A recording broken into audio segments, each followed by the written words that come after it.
In the last 5 years, I've done magic mushrooms, psilocybin, well over 50 times, probably closer to 100. And I've learned a lot, let me tell you. I'm not someone who has an addictive personality, and every time that I've done this, it has been with complete and utter intention. It hasn't been done in a recreational setting. It has always been done alone, usually in complete darkness, laying down and going deep, deep within myself, doing breath work, meditation, and essentially bringing the intention of healing, finding answers that most human beings have never found, and having direct experiences with the divine.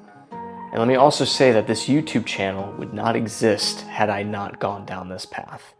And I know that's a big statement, but I was at a point in my life where I was having suicidal ideations. I was deeply depressed. I couldn't find the meaning for existence itself. And to my surprise, when I was taking this plant medicine, I know it's a fungus technically, but I'm going to call it plant medicine just because I like it, and it has been compared to things like ayahuasca. But when I started going down this path of taking plant medicine with intention, it began to show me the interconnectedness of all things, and essentially the nature and the ontology of this word that we call God. And I think there's a quote, I think it's maybe Alan Watts, where he says, "You can't get wet from the word water." Similarly, the word God means absolutely nothing anymore. Especially in this day and age, everyone has a different outlook, different theology, different religions. To me now, God is a direct experience of the one source of all things. And stay with me here for a second, because I've got a point here. Once I realized that separation is actually an illusion, my desire to give, to contribute, to learn how to love my neighbor as myself actually became a reality. And pockets of embodiment started to shine through this physical incarnation. And when that happened, that's when the desire to create a YouTube came. And what's cool is that desire came from the place of wanting to genuinely contribute. It wasn't about, think of becoming YouTube famous, how awesome that would be, or maybe I can make money. None of that stuff mattered to me. And so, it was a little bit awkward at first figuring out how to authentically speak to a camera. But once that happened, the rest was history. And I really do accredit my work with plant medicine to finally being at that place where I didn't feel like I had to take and keep. It's like, how do I make money, and how do I hoard money, and how do I make these opportunities and keep them for myself? It became, how can I give? How can I contribute? How can I become more aware of the oneness of all things? And, that's why Jesus Christ, for instance, used to say, love your neighbor as yourself, because your neighbor is yourself. And he would say, love God with all your heart. God is your heart. God is in the essence of all life. So I know that when I go down this rabbit hole of talking about more spiritual things, for some of you, you're not able to receive these things. You're still in the self-improvement stage of, just figuring out self-empowerment. Like, how the fuck do I pay my bills? The whole world is against me. It's like you're still in the energy of victimhood, and there's no judgment, because being in the energy of victimhood and transcending that to get to self-empowerment is a part of the journey. And in that sense, someone with a huge ego, like Andrew Tate, who's like super prideful and isn't moving from the energy of love at all, might actually help you climb the ladder of the map of consciousness a little bit, to go from maybe grief or shame to maybe get into the energy of pride or anger, which is still an improvement in the raising of your consciousness. But beyond that, beyond pride, comes the level of courage and integrity. And when you reach that point, that's when things start to change. That's when you truly desire not independence, not dependence on someone else, but interdependence. And interdependence is an amazing word that I learned from the book 7 Habits of Highly Effective People by Stephen Covey, which just basically means you're not independent, where you're like, everyone can fuck off, I only need me, and you're not dependent. You've learned that synergistic quality of becoming one with other people. So it's like one interdependent person with another interdependent person creating something. It's like magic. And these are the kinds of people that you want to work with or collaborate with. So all that aside, yes, plant medicine will help elevate. It is a temporary consciousness raising tool. So imagine if your consciousness is very low on the map of consciousness and you are successfully able to partake in plant medicine in a safe way and it raises your consciousness temporarily. That in and of itself can change your whole life because the mind will have a remembrance of a potential divine experience. And when that happens, it can absolutely be life-changing.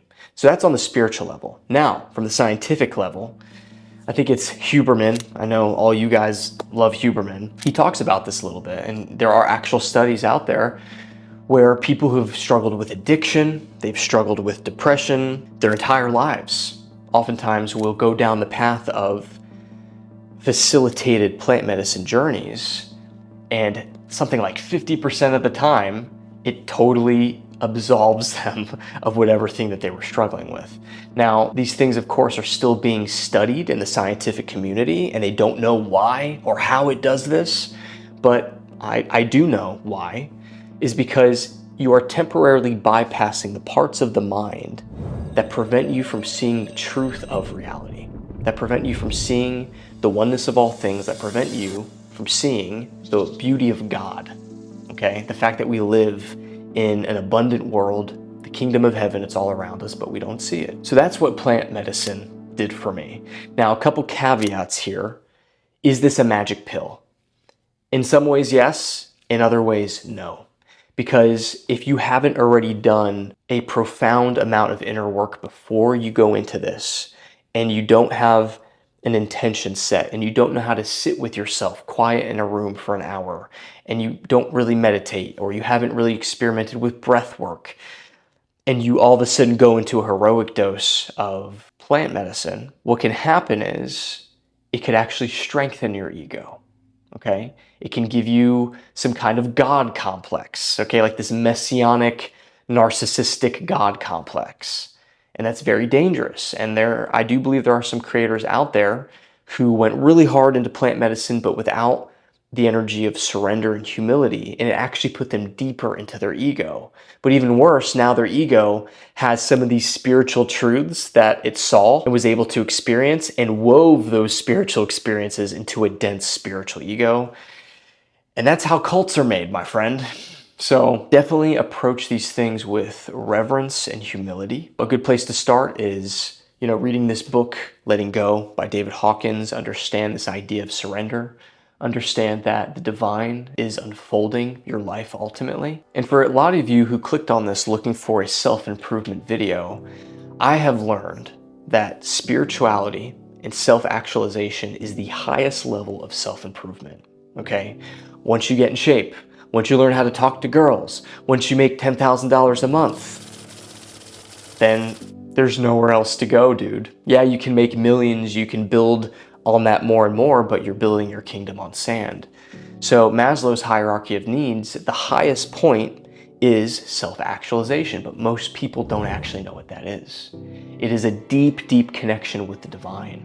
It is tapping into a creativity that goes beyond you as a finite being. You begin to tap into the infinite. And from that place, you become magnetic to other people. It's the same reason why Jesus Christ himself was so attractive to people and people wanted to hear him speak. There was something different there. He was the embodiment of the higher self. And the higher self is only one, okay? It's the I. Basically, all of us are the I, but we are parading around as we. And if you go down this spiritual path long enough, you realize that God is having a unique experience through every human being, every individual organism. And while I accredit plant medicine for having some of these direct experiences, I was surprised when I started to study spiritual texts like the Holy Bible, like the Bhagavad Gita, like teachings in Buddhism. All those things started to make sense to me. Whenever I would read scripture, for instance, and the words of Jesus, I could actually understand what he was saying. Jesus would say things like, I speak in parables, and most people aren't going to know what I'm talking about. That's paraphrasing, of course. But when you experience that separation is an illusion, and you begin to tap into the oneness of all things, then certain teachings all of a sudden have life. You'll hear the words of Buddha, you'll hear the words of Christ and Krishna and the Bhagavad Gita, and it'll resonate deeply with you.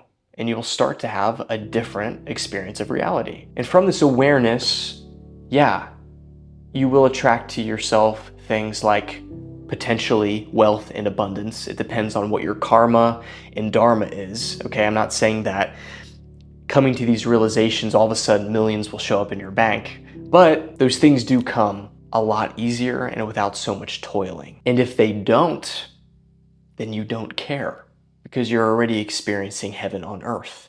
You already see the kingdom of heaven. And so you don't need those things to add to you anymore. So I might end this video with a quick clip of that Huberman thing for those of you who want some kind of pragmatic evidence that plant medicine actually has the ability to change the trajectory of a human being's life in a positive and profound way. So sit tight. I'll play that clip here in just a minute. If you are someone who is at a point in your journey where you're looking for coaching or mentoring, if you are at a financially stable point in your life and you're trying to get from that stage of self-empowerment to transcendence, then I want you to click the link in the description, book a one-on-one discovery call with me.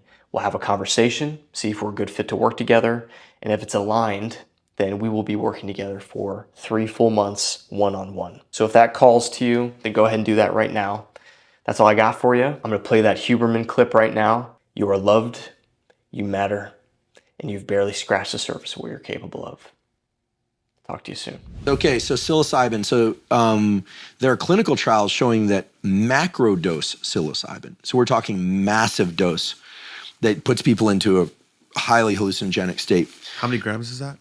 We're talking in like anywhere like 1 to 5 grams. Dove loves mushrooms. Yeah, so it's interesting. Ooh. They stimulate high release of serotonin, among other things, but there's work by Matthew Johnson at Johns Hopkins and work now at UCSF by Robin Carter-Harris showing that, psilocybin at the macro dose used once or twice in a therapeutic setting can really help people move through depression and trauma and maybe even eating disorders and maybe some other things too. Wow. It seems to create some sort of opportunity for learning new relationships between things. Like if you're somebody who's always felt like you were going to fail in life or you couldn't get over a loss or a death or a relationship, like it does allow people somehow to imagine new possibilities. In fact, 66% of people that in those trials found lasting relief, years or more from psilocybin. Now that doesn't mean go crazy recreational psilocybin. Also, I'm just citing what Matthew Johnson, who's like the leader, one of the leaders in this field, told me. I was like, what about microdosing?